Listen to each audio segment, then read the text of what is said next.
大家好，欢迎收看扣码电竞。说起 T1 和 GEN， 相信大家都知道，这是 LCK 联赛比较老牌的两支俱乐部。从最早的 S3 赛季开始，两队就一直在赛场上互相较劲。然而时过境迁，这两个队伍之间的克制关系也迎来了一些改变。在3号 LCK 夏季赛第2轮的常规赛中， T1 又一次的败给了 GEN。算起来，这应该是 T1 在最近几个赛季面对 GEN 的10连败了。T1 自2023年世界赛夺冠之后，又在前不久的沙特杯再度捧杯，但唯独回到联赛，他们就是打不赢 GEN， 这就像魔咒一样笼罩在整个 T1 队伍头上。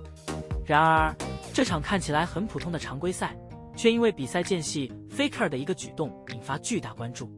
在双方第一局比赛结束后， Faker 在休息室复盘时，突然开始用头撞墙。当时 Warner 和 Zeus 都注意到了，但可能有点猛，以为 Faker 只是想让自己冷静一下。结果下一秒 Faker 就摘到眼镜，用更大的力道往墙上撞去。Gumeozi 看情况不对，赶紧抱住 Faker。众人这个时候才意识到 Faker 情绪有点不对劲。虽然这个过程只有短短几秒钟，但这个短暂的瞬间也被韩国媒体捕捉到，并发到了网上。虽然这件事在之后依然引发了很多人的嘲讽、奚落和不理解，但这一次我看到的更多是心疼。首先，我们肯定 Faker 在英雄联盟中的地位，他真的像上帝一样存在。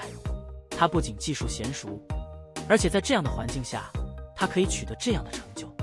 Faker 在英雄联盟中的成就是任何人都无法企及的。他不仅在 LCK 的春夏2季比赛中多次获得冠军，而且还是为数不多的几位获得过多次世界冠军的大满贯选手之一。Faker 不仅在中国受到玩家的喜爱，在世界上也有很多粉丝。他是第一个配得上 LOL 的人。Faker 配得上每个队员的尊重。Faker 出道于 SKT 战队，在 S3 的夏季赛与 Rui 的2个节导致 Rui 身败名裂，也把 Faker 送上了神坛。当年的 SKT 代表 OGN LCK 赛区出战世界赛，当年便拿下了世界赛的冠军，也将 SKT 带上了韩国第1战队的位置。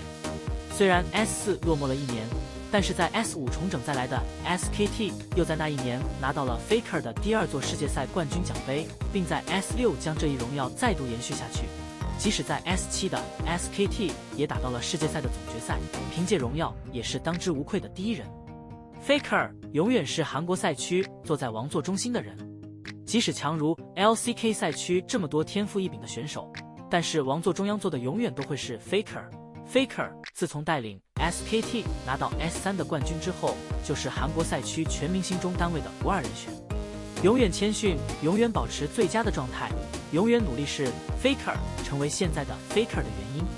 到目前为止，现在很多的王牌选手都是 Faker 的粉丝，像小虎、Caps 等等都是。Faker 有多强？如果不是世界赛4强战的5把加里奥，可能决赛中战的就是 LPL 赛区的 RNG 战队了。看过那个 BO5 比赛的观众，没有不为最终 RNG 输掉最后一场感到惋惜的，只能感叹那5把加里奥活生生的将 SKT 抬进了决赛。虽然决赛中 SKT 输掉了比赛，但是 Faker 的精彩表现仍然让人记忆犹新。如果你想找一个和 Faker 实力相当的玩家，但从技术上讲，现在应该有很多，甚至很多过路人游戏都有大量的玩家可以单独杀死 Faker， 因为 Faker 已经过了电子竞技玩家的黄金时代，现在他在技术上无法成长，但 Faker 牛的地位不是在这里，却成就了其强大的统治力量。Faker， 一位在英雄联盟领域荣誉加深到几乎满格的顶尖选手，他自 S3 赛季出道至今，大大小小的冠军拿了一个又一个，放眼之后，整个10年都不可能有人超越。按理说，这样一位选手早就可以功成身退，享受无忧的退役生涯了，可他依然选择继续在赛场上，为什么？因为他初心不改对冠军的渴望，10年如一日的坚持，不是每个人都能做到的。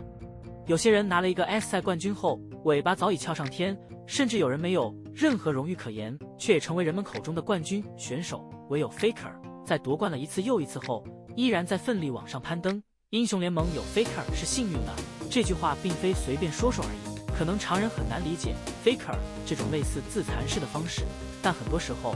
这种对自己要求太高的人越难与自己和解，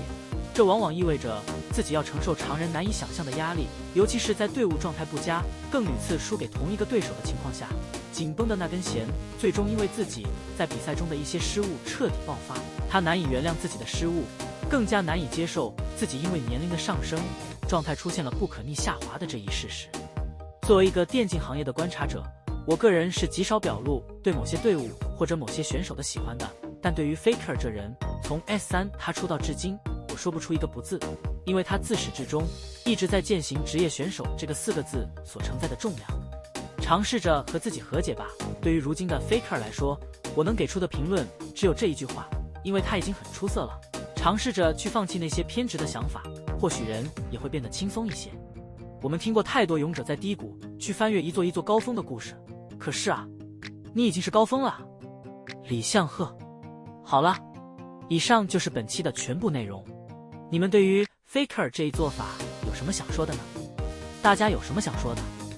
欢迎在下面的评论区交流讨论，我会去挨个查看。感谢老爷收看，欢迎点击订阅，我们下期再见。